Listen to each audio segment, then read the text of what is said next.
Assalamu alaikum wa rahmatullahi wa barakatuh. Welcome to the Iqra Book Festival, Day 2, 2022, the third of its kind that we have run, alhamdulillah, by the grace of Allah subhanahu wa ta'ala. My name is Sajid Al-Qayyum. I'm just saying a few words on behalf of the hosts, the ARC and Radio Ramadan 365. And first, I'd like to say, first and foremost, a great thank you very much to our sponsors, Creative Scotland, without whom this event would not have been possible, and with whom it's in partnership as well as with Radio Ramadan 365 and the ARC. I'd also like to say thank you to the book clubs that have been joining us. They were here yesterday and today, and it's great that we're working in partnership with a wide variety of people to make this kind of project possible. Yesterday, I talked very briefly about the values of the ARC that we spent a lot of time thinking about. What are the values? One of which is creative, and one of which is partnership, and how this this project is an amazingly creative project. Yesterday, we had 5 sessions, some amazing authors and poets that came on to talk about quite a wide variety of things. And it's this broad church, if I can use that phrase, that we also have a belief. We've always had the value within Radio Ramadan that have been established for over 26 years. We've always believed that we should represent the faith as widely as possible. It is a faith of 2 billion people around the world, and it has incredible diversity within it. And I'm very privileged and pleased to say that the Iqra Book Festival represents an amazing aspect of, or a slice of, that diversity within the program that they have been running today and yesterday. And I'm pleased to say that I think we've got another 6 sessions we're cramming in today, and that diversity continues to really represent this beautiful way of life, this beautiful religion in the most diverse way that it can represent, begin to represent the diversity of the religion.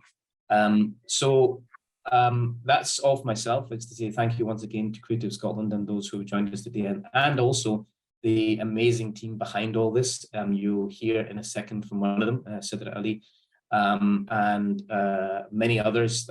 I mean, Nadeem, Mazun. There's so many that have actually spent months and months and months in the planning, making this work.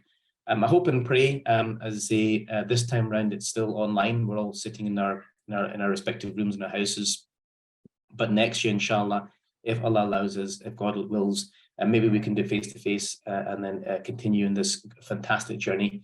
But I'll pass you on now to Sidra.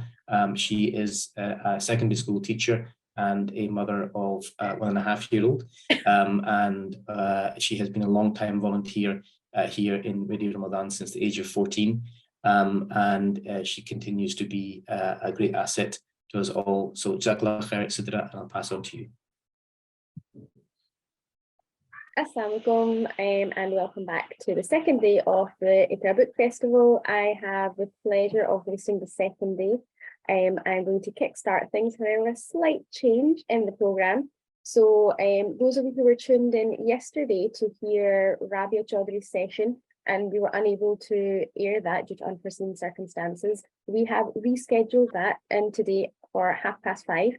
And also Sheikh Rizwan will be closing the Iqra Book Festival today at the end of the interviews as well. So without any further ado, it is my pleasure to introduce our first interviewee, who is Javed Khan. He has had a background in education similar to myself, after which he has spent 15 years in the charity sector. Over to you, Javed. Assalamu alaikum, Sidra. Thank you very much for that warm welcome. So I will be speaking to Brother Anjum Afzal, and Brother Anjum Afzal is a poet. He's written The Wayfarer, Poems for My Children Seeking Clarity Amidst Confusion. That's the title of this compilation. And The Wayfarer is an anthology of poems that give an intimate glimpse into the mind of an ordinary Muslim. There's a diverse range of topics, including God, spirituality, the self, social and political commentary. So that's the biographical detail of Brother Anjum Afzal. Brother Anjum, Assalamu alaikum. It's a great pleasure to have you here on the Iqra Book Festival 2022. Welcome, Salam, brother. Yeah, welcome, Salam. And listen, thank you so much for inviting me. Okay, well, we'll go straight into our conversation. The first thing I would like to ask you is if you could just tell us a little bit about yourself, a little some background. It can be brief if you like. Anything that you want to share about yourself and how you got into writing poetry. Yeah, sure. So basically, my name is Anjum Afzal. I'm a poet. I live in Glasgow, Scotland, and I published an anthology recently called The Wayfarer. And The Wayfarer is something that started off quite a few years ago, in fact. It started off in 2013. What inspired me to write this book was essentially quite a sad situation because one of my friends, his mum passed away. And when she passed away at the graveyard, there was a scholar who lives in Glasgow as well. His name is Sheikh Amr, who incidentally actually wrote the foreword for the book. And he made a few remarks that really affected me at that time. And everybody who was in attendance at the graveyard to look around at the empty plots and imagine your own mum, own dad, your own loved ones being buried. And that really, it was like a kick to the gut, reflecting on the fact that one day I'm going to potentially be in that position. Okay, the first poem that you wrote, Yeah. is the title poem, The Wayfarer. So we were supposed to do some reading right at the start. So what we'll do is we'll do a reading of that, The Wayfarer, and then perhaps you can expound on that a little bit. Are we able to show that so the audience can also see as I read the poem, The Wayfarer? I think we can on the third screen. Show it to the audience. Are the audience able to see? It may be that I didn't actually forward that one by mistake, so I'll try and read as slowly and clearly as I can. The Wayfarer, which is on page 18. By the way, each and every one of your poems is an absolute gemstone. You know, obviously we're going to talk a little bit more about the content of your poems and the themes and the message behind each poem. Well, let's just if you could just listen to this poem first of all, The Wayfarer, on page 80 of the compilation, which is this one here. Magnificent, excellent compilation of poems. The Wayfarer. Does my material wealth belong to me, oft consuming without introspection? Do my friends belong to me, with whom exist bonds of mutual affection? Does my family belong to me, my dearest blood that makes me whole? Does my body belong to me, the vessel that contains my soul? Does my soul, my very essence, belong to me? With the slow decay of time, I can undoubtedly see naught belongs to me. Occasionally alone with angst as my comrade, I pray to God for the pain to abate. I am a wayfarer on this earth. My faith in God is my only luggage of worth. One day I will awake from this slumber, the beckoning grave I cannot encumber. Verily to my children I say this finite sojourn on this terrestrial realm is naught but preparation for the celestial realm. So, you know, this is it's not right at the beginning of the poem, compilation. Nevertheless, it's a very important poem. It's the very first poem that you wrote. And it's about life's journeying and so forth. So over to you, if you could just expound on that a little bit. And at the same time, if you can, a little bit about the title of the poem, because it says "Poems for My Children, Seeking Clarity Amidst Confusion." Sure. So basically, after my friend's mum passed away, that was the first poem that I wrote, and it was really to try to kind of like make sense of this journey essentially that we're all on.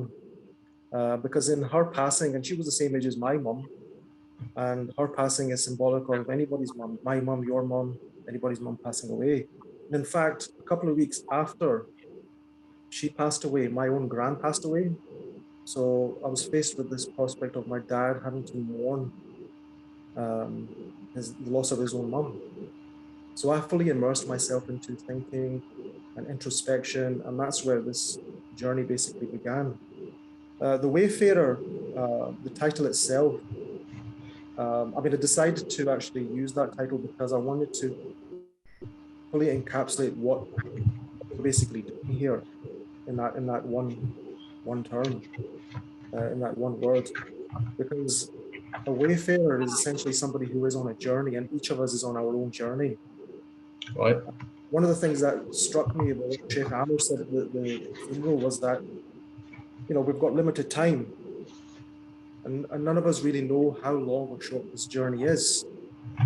But it's essential for us to know where we came from, why we're here, what our purpose is, you know, what are the things that we can benefit from, what are the pitfalls that we need to avoid, and ultimately, where are we headed? I mean, when I was writing this poetry, it was a huge consolation for me because death isn't really a subject that you talk about with other people. Because we do live in a death and denial culture, let's face it. I mean, we have so many euphemisms for death. Nobody really likes talking about it. It's a grim subject. But actually, when you really delve into it, it's a subject that can actually invigorate you with life because you appreciate the time that you have.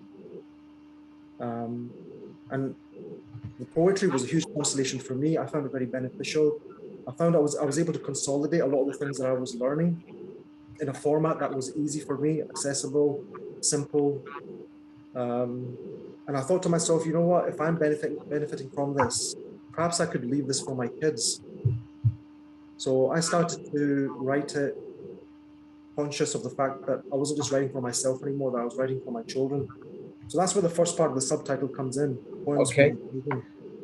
But I also wanted to kind of seek clarity because of the mourning process and dealing with a subject as profound as death. I wanted to make sure that for the time that I'm alive, that I try to seek clarity in many of the you know, the salient issues that we have to deal with as human beings. Okay. That's good. And the other thing I wanted to talk about was the actual contents, you know, and how you've kind of put the compilation together.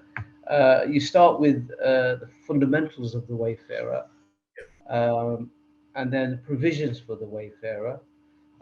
Fundamentals of the Wayfarer deal with poetry about Allah subhanahu wa ta'ala, and of course, Prophet sallallahu alaihi wasallam.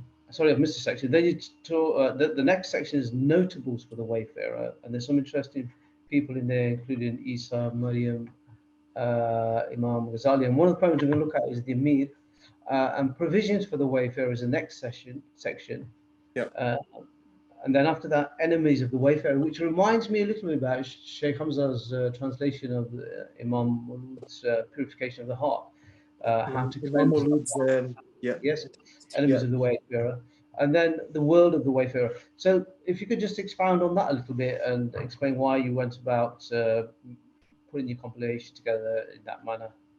Yeah, so it's just the way it fell into place, really. Because the thing is, when I was initially writing poetry, I was perhaps concerned with a particular subject for a week or a couple of weeks, a month, and I would write a poem about it. But what I found myself doing was really starting at the root, at the beginning. You know, what is fundamentally important for us to focus our attention on in this life, in this journey. And I felt very strongly that it was important for me to start with the most important thing in a Muslim's life, which is knowledge of God. And then also then the knowledge of the Prophet, peace be upon him. It was very important to start with that. So I spent a lot of time on each of the sections. Some of the sections are bigger than others because I think they deserve a lot more attention. Yeah. But it was important for me to literally do it in a format in the same way we would make a prayer, because when we begin any prayer, we start with the praise of God. We send the blessing, the peace upon him, and then we deal with our own stuff. So that's the reason why it fell into that kind of like format. Well, the first poem actually is Praise Be to Allah subhanahu wa ta'ala. I'm just going to read that one, if that can be brought up on the third screen. I'm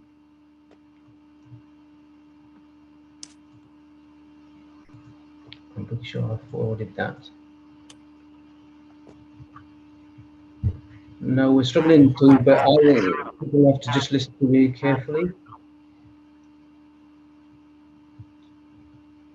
Right.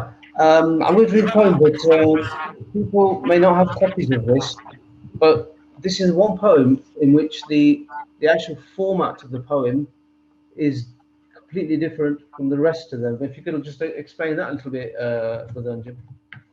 Yeah, sure. So see, it's the very first poem in the book.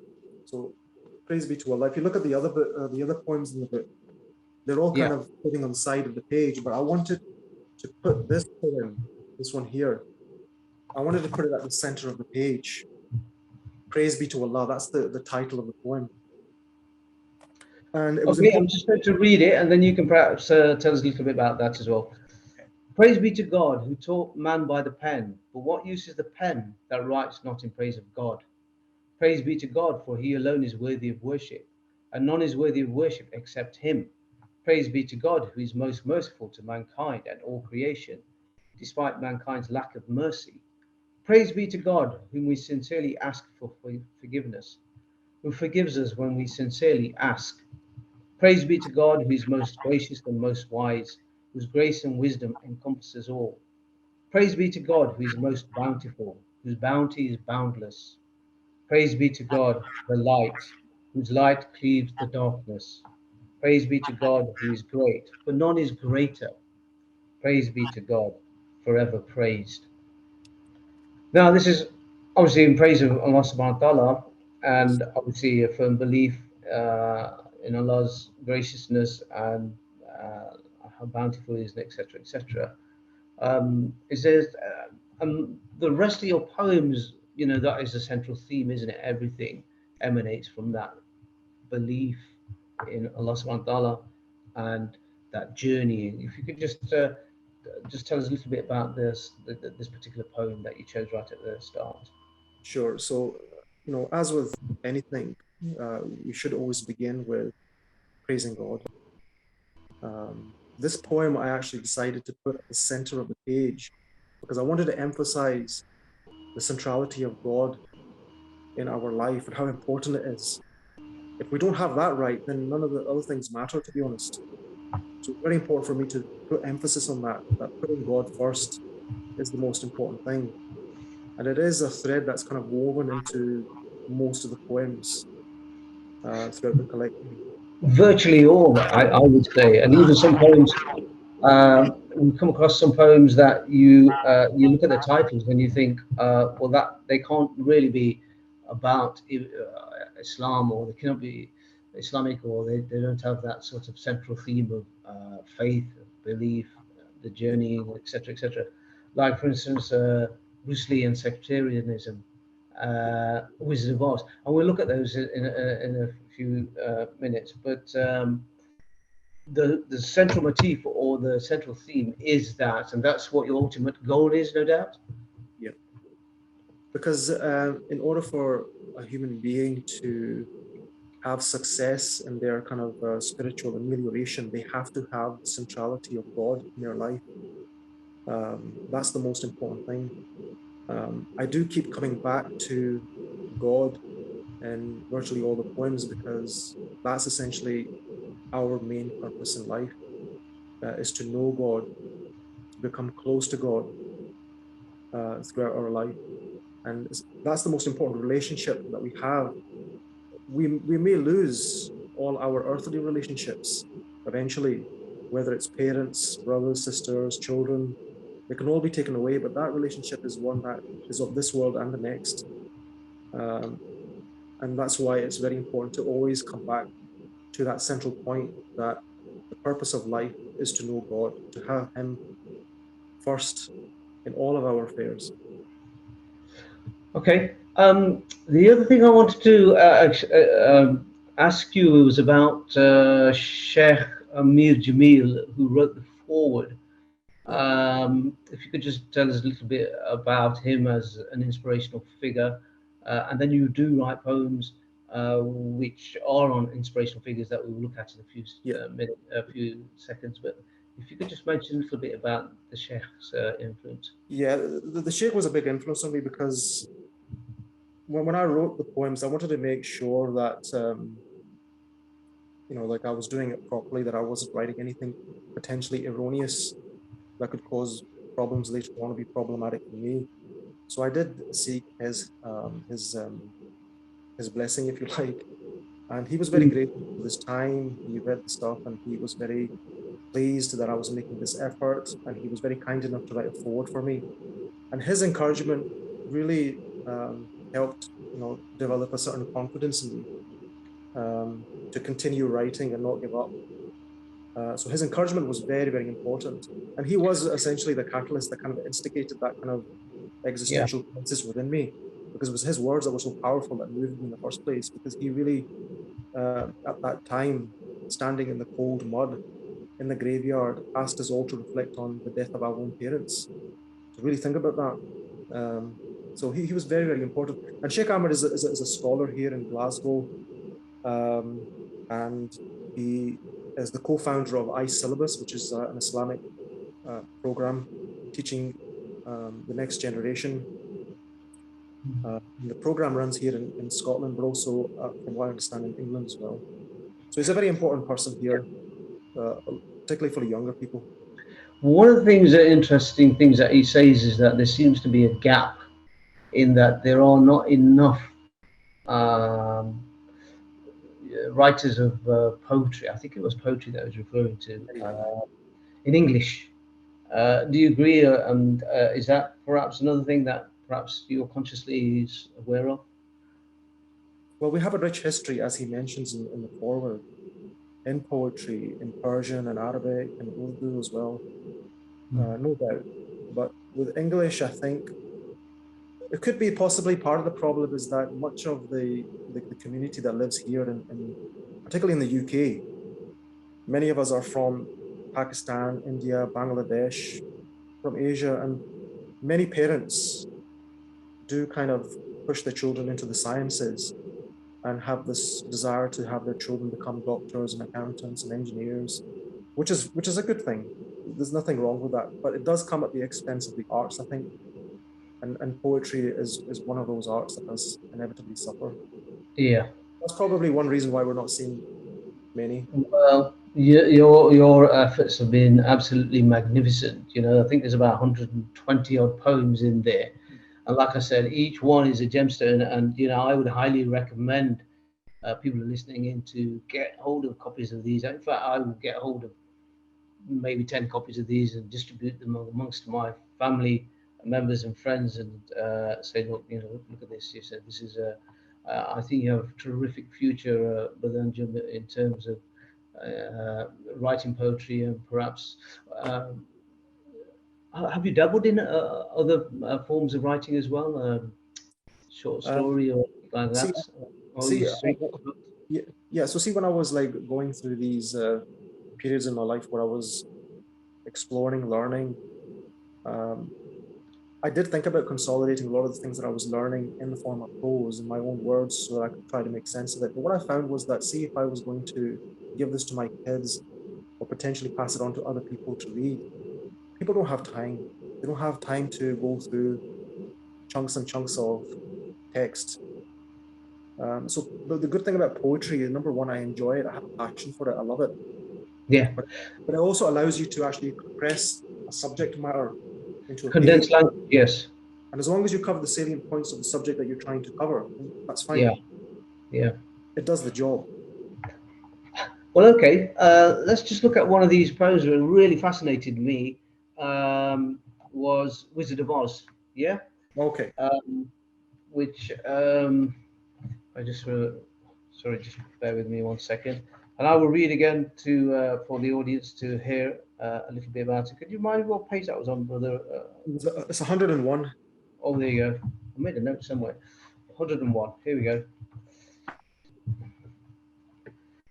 So you do wonder, what is this poem doing in the middle of, you know, a whole collection of poems which deal with Islam and faith and etc., etc. But again, there's deeper meanings in this poem, and I'll just read the poem first of all. And I think most people know about the film The Wizard of Oz, Dorothy, and all that. So it will ring a few bells when I read the poem. So here we go. The Wizard of Oz. The wicked witch Glenda put us on the road of gold, plotting our every step on the bullion brick road, leading us closer to the emerald city of green paper currency. The innocent lost in poppy fields, media, and other opiates of potency. Without knowledge of the silver slippers and other precious metals, we, the tin men and scarecrows, are bound by shackles. The shackles of usury and debt, but we cannot see the threat. We think ourselves as absent brain, absent heart, and absent courage, and we can never find our way home without true knowledge. Once it was the European witch of the East. Now the fed, wicked witch of the West is the reigning beast. Not possessing any Oz of benevolence like the impostor Oz, the wizard veiled behind a curtain, pulling levers for his selfish cause. The cause of disease, depopulation, anarchy, and war. Do you ever get the feeling you are not in Kansas anymore? We always had the faculties, so let us put an end to the wizard's hoax. We cannot click our heels out of this incubus, nemesis to our hopes. Now, there's, you know, we could talk about rhyming couplets there, if you like, some imagery and so forth, and without revealing too much, because sometimes people have to make their own interpretation of poems and, you know, the enigma of it all. But nevertheless, if you can just kind of relate that to, again, the Wayfarer and the journey that we have in life and why you wrote this poem. Sure. The thing about the Wizard of Oz, it is an allegory. Essentially, it's talking about monetary policy in the United States towards the end of the 19th century.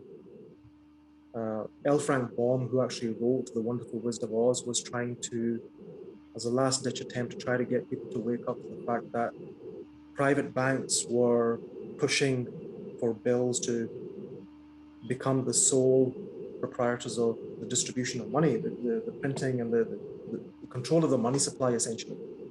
And he, and along with much of America at the time, felt that the business of printing and the distribution and the quantity of the money supply should be in the control of elected officials, essentially the government, not in the hands of private banks. And he actually wrote this story, and each of the characters, the Scarecrow, the Tin Man, Dorothy, Oz, they all were symbolic of something that was happening during that turbulent time in America. The Scarecrow represents supposedly the West Coast farmers. The Tin Man represents industry, the working man, and the industry essentially needs liquidity in order to be able to keep moving, otherwise it ceases to move.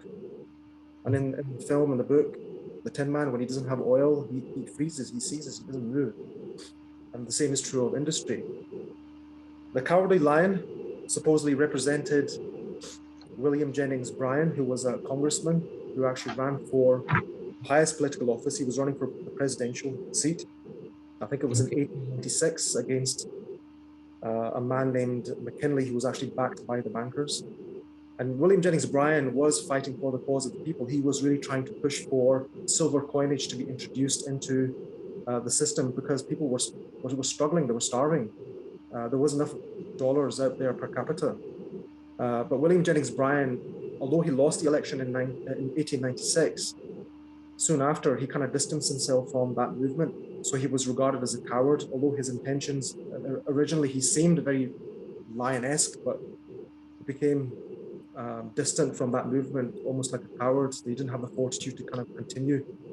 So each of the characters has symbolic meaning, and even the ruby slippers that Dorothy wears in the movie, which we've all seen, they weren't actually ruby slippers in the book. They were actually silver slippers, which related to the silver movement of that time, because people wanted silver coinage to be back in circulation so that they could basically not starve. So the point, essentially, of the book is to try to illustrate, remind myself and the children that the world isn't exactly black and white. It's not sunshine and rainbows. It's very complicated. That we have to understand the monetary system that we are now living in, because what was a problematic situation in America back then in the late 19th century. L. Frank Baum published The Wonderful Wisdom of Oz in 1900. And back then it was a problem, but that system is now pervasive. It's everywhere. And it exists. And I wanted the kids to be clear, whoever reads this will be clear that essentially the problems of the world that we have today can be traced back to the monetary policies that we are essentially living under. And that riba interest, which is... This is dealing with usury, yes? Yeah, what it comes down to is that system is so unjust that is the reason why it was prohibited in Islam, and that it is anti-Islamic. Yeah. So it's just to make... So it brings us back to that, the journeying, because this falls under Enemies of the Wayfarer. Enemies, yeah. That section, and it's a cautionary poem. The deeper hidden meanings of this poem is obviously an understanding of that. And also the deception as well, because it's important for people to realize that there is a deception, that, you know, the book very clearly states that Dorothy wears silver slippers, but in Hollywood, the movie industry, MGM, they changed it to ruby slippers. Rubies. Yeah. It wasn't about rubies, it was about silver coinage. That's what people wanted in circulation. So I'm trying to emphasize the importance of the fact that, you know, very often you will have to dig deep for the truth. It's not, you're not going to find the gold nuggets on the surface. You have to dig deep. Yeah. Which, you know, again, this is the art of poetry, which you've kind of shown here. And, you know, the more you tell me about it, the more I look into it, and the more I feel, wow, you know, there's been some deep thought about this. And you're very interested in history. The other poem that also interested me, or the section, was Notables for the Wayfarer. And as I mentioned, there's interesting individuals like Muhammad Ali and Malcolm X. You've written some poems about them as well. Fantastic, very interesting. But the Emir is the one that really caught my eye, which was on page 45, because I was unaware of the Emir, or Abdul Qadir al-Jazairi. I'll just read this again for the audience's sake, and then perhaps you can tell us a little bit about that one as well. The Emir obviously means the great leader, and so there was a great leader. Let me read it first, and then we can talk about it. Yes? Yeah. Okay. Petty and miserable fighters today should learn from a hero of yesterday, who honored the way of the Prophet, who fought for freedom and not his wallet, a scholar and noble military leader, cultured grammarian and eloquent speaker. He showed compassion to prisoners of war and similar deeds worth dying for, like saving persecuted Christians during the Druze riots. Meager dwarf today should learn from such giants. Yet today, witless anarchists thirst for the blood of Yazidis, bringing Islam into disrepute and justice on its knees. For these imbeciles fight for political dominion, slaughtering innocent men, women, and children. The Emir did not emulate the imperial butchers, for he knew that they were not his teachers. It is why a town in Iowa is named after him, and why he was honored by President Lincoln. The proof of his good character was this, that he was praised and respected by his enemies. That is why his tale is legendary. That is why we remember Amir Abdul Qadir al-Jazairi. And then, obviously, I was fascinated by this character, and I've done my research and looked at it and so forth. But if you want to just tell us a little bit more, Anjum, because again, it's a great poem and another gemstone. And if you can just explain a little bit about this poem, please. Yeah, so just briefly, without going into too much of the history, Amir Abdul Qadir al-Jazairi was essentially, he was a Muslim scholar, and he found himself in a situation where their country, Algeria, was being forcibly colonized by the French, and he became a resistance fighter. And he was originally regarded as an enemy of the state as far as France was concerned. But you know, he fought long and hard. Eventually, he was captured. It's an amazing story. And then when Napoleon III came to power, they released him. And he ended up in Syria. It's a wonderful story. Essentially, why I wrote about him was because, I mean, I could have written about other great warriors, and I've always been fascinated by warriors, fighters, but who imbued certain characteristics that I really respect, like nobility and chivalry. They were cultured, they were educated, and you know, they were people who valued human life, even in the most, you know, extreme circumstances like war. You know, Amir Abdul Qadir al-Jazairi is somebody who I really admired because he embodies that type of spirit of even self-sacrifice, because he was willing to fight his own people to save Christians from slaughter in 1860 during the Jews riots.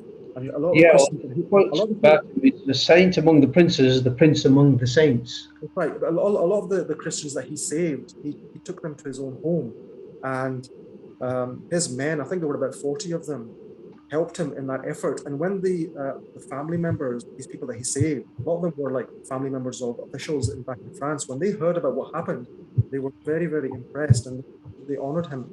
And these are the kind of people that we should be emulating, not the Andrew Right. Tates of the world. It should be these kind of exemplars like Malcolm X and Liam Thank you Neeson. very much, Brother Anjum. We could talk all day about this poem and other poems as well. It's a fantastic compilation. It really is. I'm being asked to kind of wrap up the discussion. So I'm going to give you the final minute or so that we've left with a final message from you, myself. It's a wonderful, wonderful compilation. It really is. And people really need to get, everybody's listening here should get hold of a copy of this. Even if you're not interested in poetry, you know, you'll read this and it'll strengthen your mind. But over to you, a few words. Yeah, and finally, just the book is available on Amazon. So if you just type in my name, you'll be able to get the book. But I will also, I mean, people are very keen to push their own stuff, but I would also push this book as well, which is Purification of the Heart by Sheikh Hamza Yusuf. I benefited immensely from this book, and I would really recommend other people get this book as well. There's a huge wealth of knowledge in there and a lot of solace to be gained. You know, in the end of the day, I like to finish off with a positive note. We're in good hands. Allah subhanahu wa ta'ala is with us.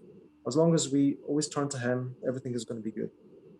Jazakallah khairan, Brother Anjum. It's been fantastic talking to you. A great privilege and an honor. And I'm sure that, you know, this is going to go far, this poetry compilation, you know, amongst the great writers of English poetry here in the UK and globally, no doubt. And it's a fantastic start and a fantastic first compilation. Jazakallah. Thank you very much, Brother Javed, and thank you to Iqra Book Festival for inviting me. Thank you. Thank you. Thank you. Pleasure.